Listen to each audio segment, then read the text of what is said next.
Right, let's take our next question from Sam Shabir. Hi. Is HS2 still worth it, or is it now a colossal waste of time and money?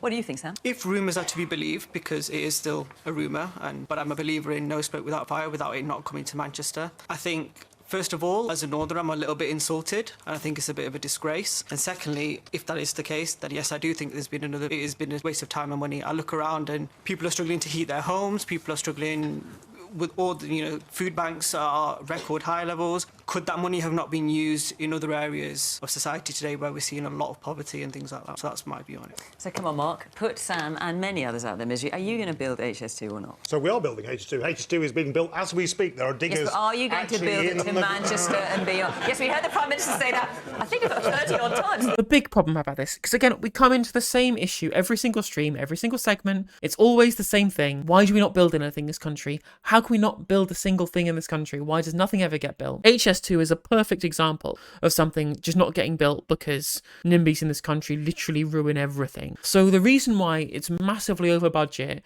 and completely under schedule is because Conservative MPs who live in the rural areas that HS2 will pass through keep objecting them, and they're forcing them to build loads of tunnels so that it doesn't spoil their view, whilst also spoiling the view from the actual train itself. We need extra train capacity from Birmingham to London. It's as simple as that, and going that further to Manchester will be a good thing as well. We need the extra capacity, we need more trains, we need more public transport. These things have to get built, right? The problem is that we can't build them if every single person who lives along the route that's been planned objects every single stage of the planning sector. We just keep being continually hamstrung by people with their specific bugbear, this hyper-individualist, we can't have large infrastructure projects because what would it do to my house prices? It's just infuriating. And, it is over budget. It is a massive white elephant at this point. And the only people you can blame for this are the Conservative Party, because they're the ones who are giving too much credence to these irritating, curtain-twitching NIMBYs who refuse to actually,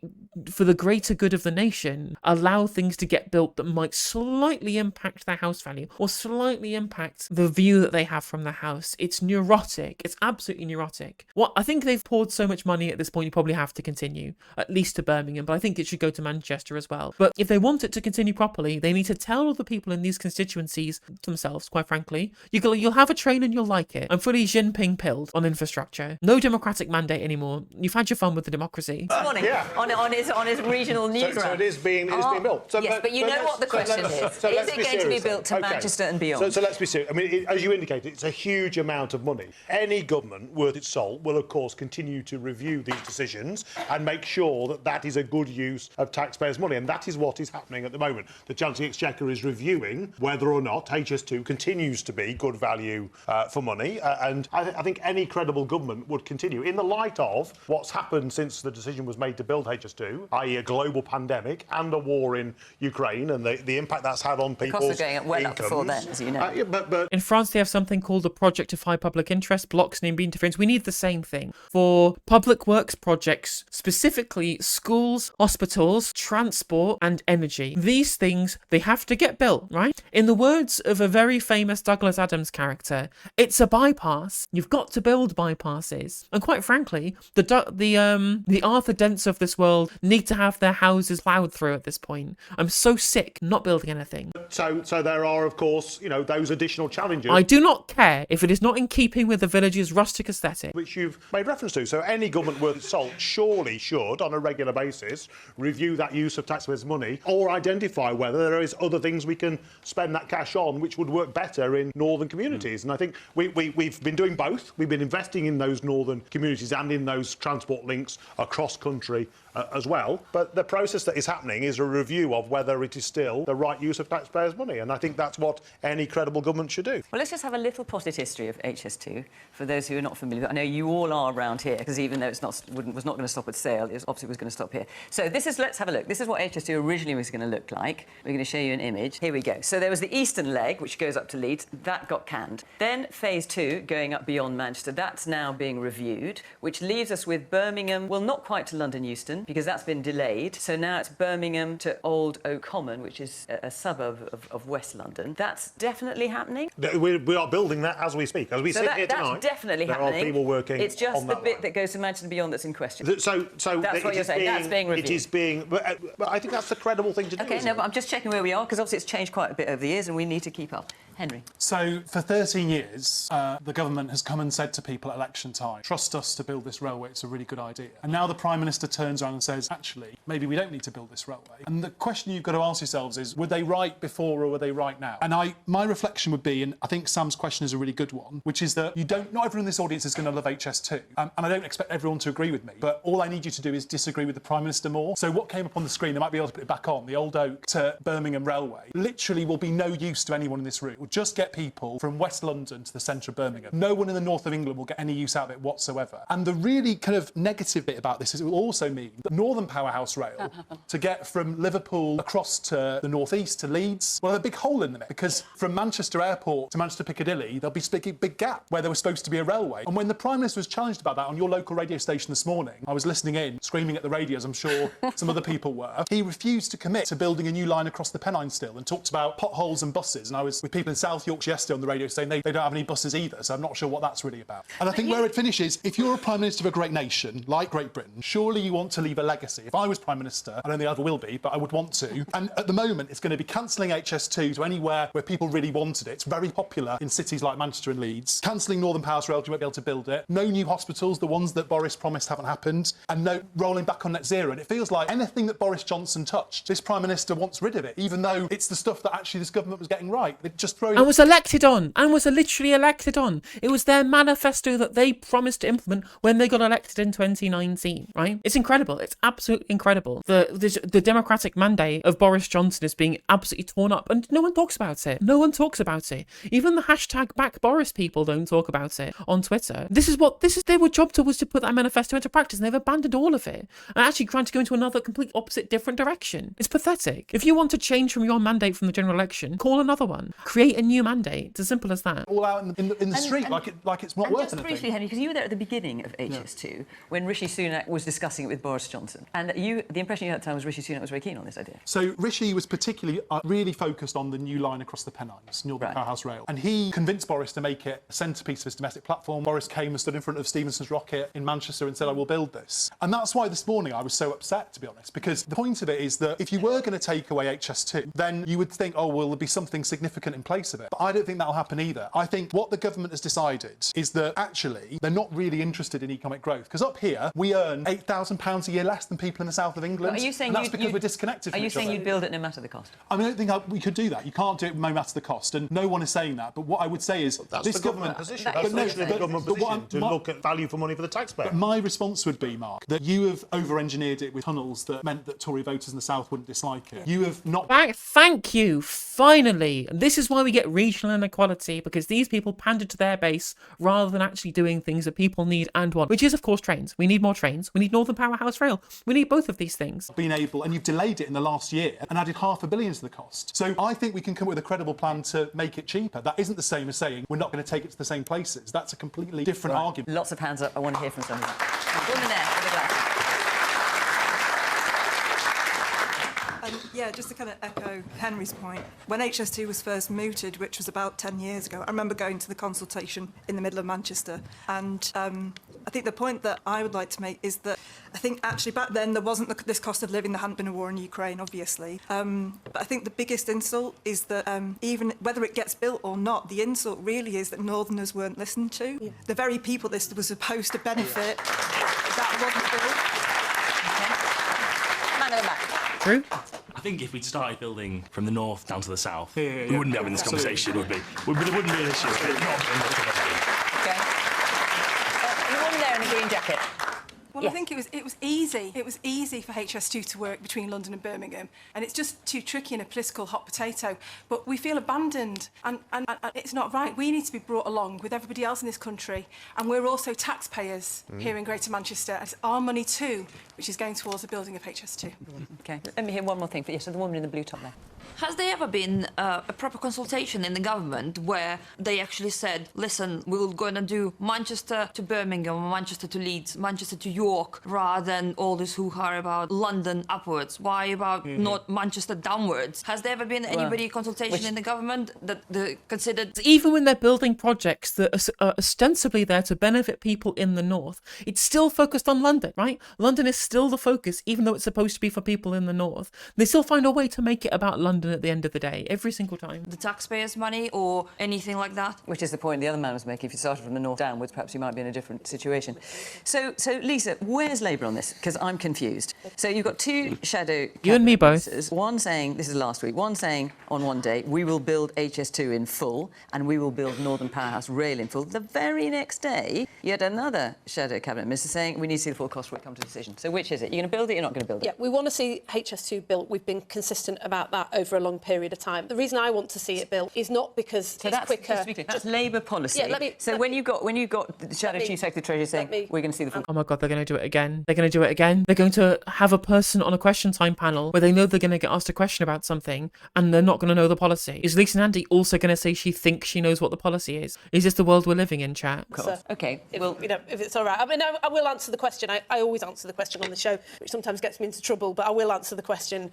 We want to see this built. There's no question about that. We've been consistent about that. No, wait, is it policy to get it built, though? Will you continue it if it's still going when you get elected? We would have started in the north, not least because the biggest economic benefit of this line is the bit between Manchester and Birmingham, which is precisely the bit that Rishi Sunak is now talking about cancelling. I don't want to see it built because it's quicker to get to London. I don't give a stuff about that. I give a stuff about the fact that it takes 3 hours to get from Wigan to Newcastle, that it takes all day sometimes to get to Leeds because the trains don't turn up, that my constituents can't get home on time to read their kids a bedtime story, sometimes for years on end, because Manchester is completely clogged up, because the infrastructure that we've got is built in Victorian times, and unless we sort that out, the north will be condemned to this sort of misery, not just for decades, but as Andy Burnham said, for 50 or 100 years. That's what High Speed 2 was designed to solve, and instead what we've got is the absurd spectacle this week of a Prime Minister who has spent £25 billion of our money on this railway, now saying that a line that was supposed to go from London to the north is going to go neither to London or the north. It's ridiculous. That's why we're saying to the government, open up the books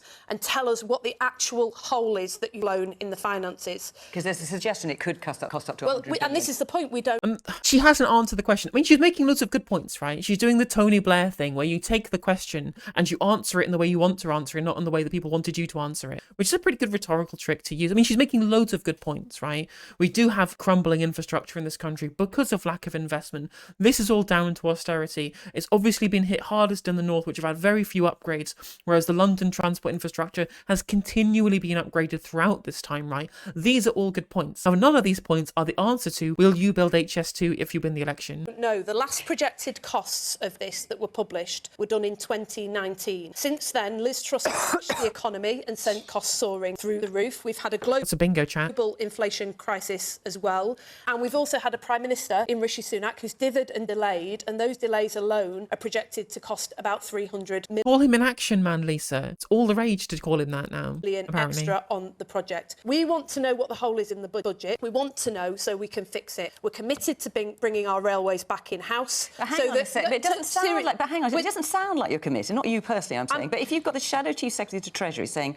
Labour needs to see the full cost before it comes to a decision... I'm on your show, Fiona, and I'm telling you the answer. This is my backyard. It matters to me. The HS2 will get built under Labour. I am telling you that we are committed to bringing the railways back in-house. We're committed to public control over our buses, like Andy Burnham is doing here in Manchester. And we're whoa, that's a lie. That's an absolute lie, Lisa. You're not committed to bringing the public in buses back, or the buses back into public ownership. You're committed to giving local authorities the power to take them back into public ownership if they have the money. You're not mandating that it happens. It's going to be down to each individual local authority. Don't get me wrong. I think that it's good that they are expanding what currently is only available to metro mayors to local authorities to be able to publicly own the buses. I think that's a good step. But that isn't specifically not what she said there. She said they're committing to bringing the buses under public control like Andy Burnham, and that's not the case. That is 100% not the case. I know. I've beefed with the Transport Secretary over this on Twitter. Believe me, I know, Lisa. Committed to upgrading our infrastructure, to solving this problem around Manchester, so that Northern Northern Powerhouse Rail works. And committed to building HS2? I didn't hear that in the list. No, we were committed to upgrading the infrastructure, so we fixed the actual problem. So not answering the question is another bingo square. We can do it with every single Labour politician. Designed to solve. Yes, we want to build high speed too, but the first thing we need to know from the Chancellor, from the Prime Minister, is open the books, come clean, tell us what the hole in the budget is so that we can fix this mess. We can't do it unless he comes clean, not just with us, but with the country as well. This isn't just a question of giving us the railways and the infrastructure that we deserve in the north of England. This is a basic question of giving us the respect that we deserve after 13 years of broken promises. Tim.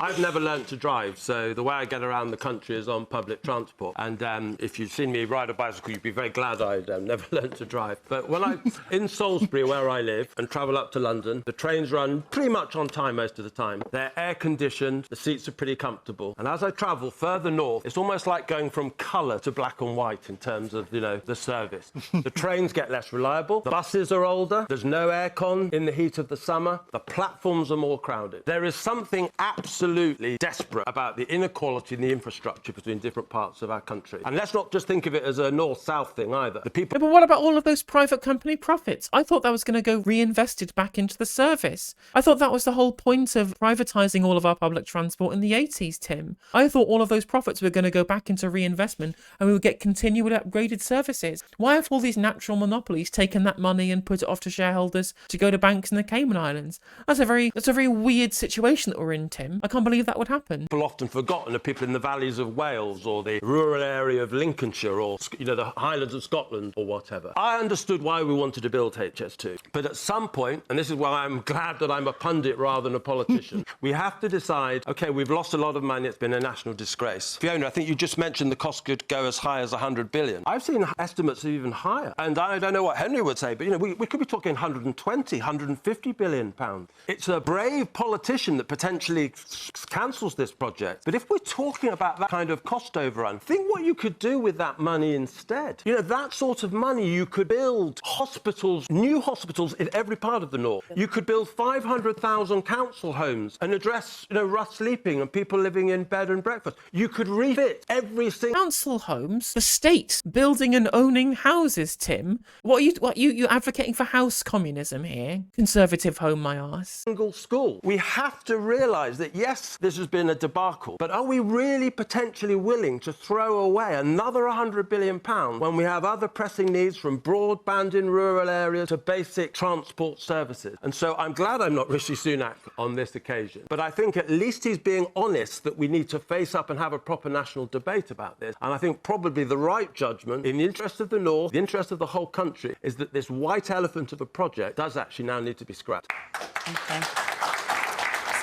So it's interesting you've got some applause there, Tim, because from the questions that came in, there is a lot of support for HS2 in the room. There's clearly some people that don't think it should be built. So is that you, madam? You just stuck your hand up. I don't think it should be built. I've never thought it should be built. But, and I'm and going to read... Why is that? Well, can I just read off a piece of paper? And I'm sorry, because I won't get it all right if I don't read it off. OK. In 2000... So again, all of the investment into infrastructure can be done through fiscal expansion, right? You can deficit spend on infrastructure because it's net positive for economic growth. And this isn't spending on everyday services. This isn't day-to-day spending from the government. This is an infrastructure project. And this is, obviously, we want to get value for the money that we spend. And I think it's relevant to think, well, how much money are we spending? But this can be done through fiscal expansion. This is not the public's money being spent. This is new money being created by the government on this one. 2015, the House of Lords Select Committee, said the government at that time had yet to make a convincing argument for spending billions on HS2. They went on to say there was a strong case for building the northern leg of HS2 first. They said while they were supportive of investment in rail structure, they were not convinced that HS2 is the best way to deliver this investment. Why does nobody listen to these guys? Why do we have committees? Why do we have inquiries? Why do we have all these things? Why do people all... Lisa Nandy's whole thing of open up the books is just playing ignorance. We know why HS2 is overexpensive. expensive now. Is subcontracting bloat something that Labour won't change because they're wedded to the same idea at the base? I mean, obviously, of course, the subcontracting bloat is a large issue, on top of, indeed, the changes to the structures that we're building and all of the tunnels, all of the myriad tunnels. It's absolutely crazy how many tunnels they're adding to this thing to appease swing voters in rural districts, the NIMBY people who ruin everything every single time. I hate them so much. But yes, of course, these are the reasons why. You're absolutely right, Fire Falcon. Well, that spend that time and money, and nobody listens to them. Please, why? I think there are a lot of development companies who are poised to make an awful lot of profit out of this project. They lobby very hard, and I think there's quite a lot of corporate interests that have been behind why HS2. Well, crazy. There's lots of corporate interest. Why don't you have, I don't know, like a state-owned developer that works in the public interest rather than the interest of private profit? Crazy idea, I know, Tim. But then again, that would be developer communism. It's been built in the way it is, and the experts have been ignored. 100%. At the end of the day, this country needs investment in our society. It's not about greed. It's not about people making money and shorting money on some kind of disaster and the pound's failing. Who are these guys? They've got it all in the Cayman Islands or wherever. It's wrong. It's morally wrong. We need to invest in society, whether it's knife crime or anything. Okay. Have you watched the BBC programmes, Joe Swash, Teens in Care? Have you watched the BBC series Parole? You will see why these things happen and why people go to prison and why people commit crimes. It's not rocket science. Invest in society, please. Are we finding out about why austerity is bad, chat? Are you getting a crash course in the multiple failures of austerity in every single facet of our country? It's always austerity. Every single time, it's always austerity. Every single time. The entire country is broken, and George Osborne is the man with the axe. So, I'm reminding you, Sam's question, is HS2 worth it or a colossal waste of time and money? Thanks. I mean, I picked up on Mark's initial point about making part of the business case here for not progressing is the war in Ukraine and COVID. But for me, the need for strategic infrastructure hasn't changed. And I'm very conscious that I'm in the north, so I suppose that means I'm from beyond the wall.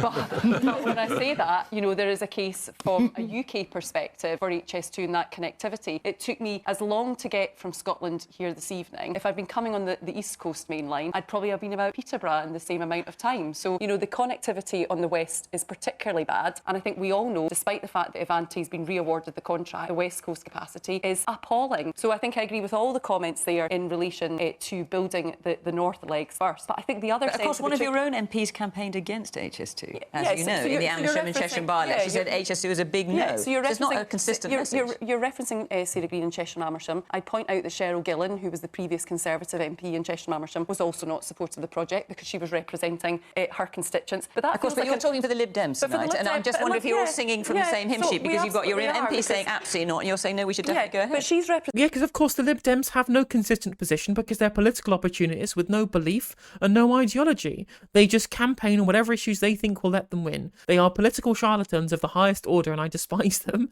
They are awful. In fact, every single local MP and councillor will campaign on never building anything, and yet Ed Davey and this whip, whose name I've forgotten, will go, no, we'll build HS2, we'll build all of these council houses, we'll get rid of the developer-led model on housing. Yeah, what you mean is you're not going to build anything because any of your local constituencies that you rely on as your MPs, all of your votes in Parliament, when it comes to Liberal Democrat MPs, will be in NIMBY constituencies. You'll never vote for any of these things, otherwise you won't get re-elected. It's as simple as that. They are the worst. Oh God, they're absolute the worst. Presenting our constituents' concerns. And isn't it even more of a betrayal if, given that the people in Buckinghamshire have gone through all the sort of pain, disruption... That's true, right? If the Conservative Party are the political wing of the bourgeois and the Labour Party are the political wing supposedly of the proletariat, then the Lib Dems are the political wing of NIMBYs, literally. The damage to the children's, etc. And then the ultimate project to rebuild in the north and produce the infrastructure, it hasn't happened. So I think that is the point that I would want to make. And the other bit is Crossrail. You know, again, you've had in the south east a huge multi-million pound infrastructure rail project delivered in the south east, and you feel abandoned and left behind. OK. I'm going to take another question. So I want to try and get through a few more. If you enjoyed this video, please do consider liking and subscribing. It does help out the channel and the algorithm. And if you click the bell notification icon, it will let you know when I go live and when I upload videos. If you'd like to follow me on social media, my handle is @NoJusticeMTG, and that is Twitter, TikTok, Facebook, Instagram, Twitch, and YouTube. If you want to support my channel in a more financial manner, you can do so by becoming a member for just 99p, by super chatting, or by supporting me on Patreon, with the link is in the description of this video. And hopefully I'll catch you on the next segment.